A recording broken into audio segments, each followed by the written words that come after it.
안녕하세요. 네, 저 단체 급식 10번째 시간입니다. 그래서 지난 시간에 했던 거 한번 살펴보고 키워드 살펴보고 문제 쫙 한번 풀어보고 나가도록 하겠습니다. 영양사 단체 급식 참고자료 6번 한번 볼게요. 지난 시간엔 저희가 식단, 그러니까 주로 메뉴에 대해서 했었어요. 그래서 키워드 쭉 한번 읽겠습니다. 식단 작성 시 고려해야 될 점에는 실제로 식사를 하는 사람을 대상으로 하는 그 부분에서 고려를 해야 됐었고, 그 다음에 식사를 만드는 급식 경영 측면에서 고려를 했었고요. 또 하나는 사회적인 측면, 세 가지 측면에서 고려를 했었는데 그 카테고리별로 여러분들이 구분해서 알아두셔야 되고요. 단체 급식에서 식재료 비율이 나오는데 통상적으로 뭐 50% 쓴다, 60% 쓴다 그러면 이거 계산할 줄도 아셔야 되고, 메뉴 작성 순서, 그 다음에 메뉴 엔지니어링이라고 해서 메뉴 공학인데, 메뉴 공학에 있어서는 4가지 카테고리별로 구분을 했습니다. 우리가 선호도하고 그 다음에 수익률에 따라서. 그리고 순환 메뉴의 장단점 했었는데, 순환 메뉴는 메뉴가 어쨌든 반복이 되다 보니까는 그래도 고정 메뉴보다는 조금 힘들지만 변동 메뉴보다는 그래도 체계적으로 움직일 수가 있다는 게 장점이었었고요. 단점은 주기가 너무 짧아지면 단조로워질 수도 있다는 거를 단점으로 들었습니다. 선택식 메뉴 했었고요. 선택식 메뉴 하면서 일부만 선택해서 먹는 부분 선택식 메뉴도 배웠고요. 그 다음에 우리 구매 살짝 맛만 봤는데, 단체 급식에서 구매 시 고려사항, 그 다음에 단체 급식에서 구매 절차, 그 다음에 구매 서식이 굉장히 많이 나왔는데 오늘도 쭉 나올 거거든요. 그거 한번 다시 정리하고요. 물품 구매 명세서 작성하는 거, 그 다음에 구매 계약의 종류는 우리가 경쟁 계약하고 수의 계약이 있었는데 각각의 장단점이 있더라라는 것까지 했습니다. 문제 한번 볼게요. 1번 한국인 영양 섭취 기준에 대한 설명으로 옳지 않은 것은 이라고 하는데, 1번 일부 영양소는 섭취 상한치도 있고요. 이번에 연령별, 성별 구분도 있습니다. 하지만 세 번째 식품의약품안전처에서 작성하는 게 아니라 한국영양학회에서 5년마다 한 번씩 책정을 하고 마침 2025년 말에 다시 개정을 할 겁니다.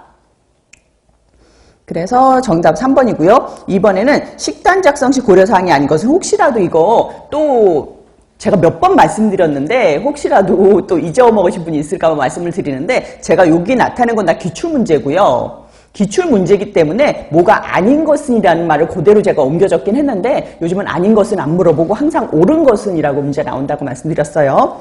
그래서 식단 작성 시 고려사항이 아닌 것은 이라고 하는데, 1번 영양적인 요구, 급식 대상자의 영양 필요량, 2번에 조리 종사자의 숙련도, 3번에 시설 설비 조건, 4번 음식의 관능적인 특성, 5번에 최근 유행하는 음식의 종류. 근데 여기서 최선답을 고르라고 그러면 그래도 아닌 거는 5번이거든요. 근데 요거 그때 틀린 분들이 많았던 게, 왜냐 유행하는 음식 많이 먹거든요. 그래서 요즘 급식에서도 마라 굉장히 많이 먹어요. 근데 요게 그 중에서도 아닌 거다라는 거죠. 5번. 3번에는 부식을 결정할 때 가장 먼저 결정해야 되는 영양소는 3번 단백질이었습니다. 그리고 4번에는 단체 급식소에서 급식 고객의 영양 개선을 위해 고려돼야 할 사항 중에 적당하지 않은 것은 이라고 했는데, 1번 한국인 영양 섭취 기준을 참고하여 균형된 식단을 작성한다. 2번 세계 변화 및 맛의 변화를 고려한다. 3번 기호식품을 위주로 하여 급식하면은 우리가 영양적인 불균형이 올 수가 있죠. 본인이 좋아하는 것만 먹다 보면. 3번 아닙니다. 5번에 동물성 단백질은 총 단백질량의 얼마 이상을 섭취해야 된다? 3분의 1이었고요. 3번. 6번에는 식단 작성에서 가장 먼저 해야 되는 일은, 우리가 순서를 제가 8개 나름대로 적긴 했는데 그 순서 중에서 어쨌거나 중간에는 바뀔 수 있어도 가장 먼저 와야 되는 것은 과연 이 집단이 몇 칼로리를 먹고 단백질을 몇 그램 먹느냐라는 걸 결정해야 되거든요. 그게 급여 영양량의 결정입니다. 4번. 7번에는 메뉴 중에서 일부 품목만 선택할 수 있는 메뉴, 우리가 뭐라고 불렀냐면 부분 선택식 메뉴라고 했었죠. 1번. 그리고 8번에는 메뉴를 품목의 변화에 따라 분류한 것은 이라고 했는데, 품목의 변화라는 거는 메뉴가 바뀌느냐 바뀌지 않느냐거든요. 어제 설렁탕 나왔고 오늘도 설렁탕 나오고 내일도 설렁탕 나오고 1년 있다가도 설렁탕이 나올 거면 그건 고정 메뉴예요. 하지만 어제는 돈가스 세트 나오고 오늘은 김치찌개 세트 나오고 이렇게 변화를 하게 되면 그거는 변동 메뉴인 거죠. 정답 1번입니다. 그 다음에 9번에는 급식소에서 구매관리의 의의로서 가장 옳은 것은 이라는데, 구매는 급식소 구매관리뿐만 아니라 여러분들 그냥 뭐 산다고 구매를 해보세요. 내가 옷을 산다? 아니면은 어디 가가지고 맛있는 뭐 떡볶이를 산다? 할 때도 그러면은 싼 값에 좋은 거 구매하는 게 구매 목적이잖아요. 마찬가지로 여기도 양질의 식품을 싸게 구매하는 거. 정답 4번이죠. 양질의 식품을 경제적으로 구매할 수 있다는 거.